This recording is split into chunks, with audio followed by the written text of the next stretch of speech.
அனைவருக்கும் வணக்கம். இன்றைக்கி ஸ்ரீ லட்டூஸ் கிச்சனில் சேமியா கிச்சடி எப்படி செய்யலான்னு பார்க்கலாம் வாங்க. இதுக்கு சேமியா எடுத்து வச்சுருக்கேன். ஒரே ஒரு கேரட் வெட்டி வச்சுருக்கேன். 2 பீன்ஸு, ஒரு பல்லாரி, 2 தக்காளி, 2 மிளகா, ஒரு இஞ்சி பூண்டு கொஞ்சம் எடுத்து வச்சுருக்கேன். மல்லி இலை, கருவேப்பிலை தாளிக்க, கடுகு, மஞ்சள் பொடி. வாங்க எப்படி செய்யலாம்னு பார்க்கலாம். கருவேப்பிலை, பீன்ஸு, வெங்காயம், இஞ்சி பூண்டு கொஞ்சம் வதங்கிட்டோம். அது ஒரு தக்காளி, கேரட்டும் தக்காளியும் போட்டுடலாம். இந்த உப்பு குழைய வதங்கிட்டும் பார்க்கலாம். வறுத்துட்டு பார்க்கலாம்.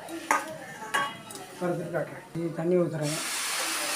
கிண்டிட்டு தண்ணி ஊற்றிங்கன்னா கொஞ்சம் உதிராக இருக்கும்.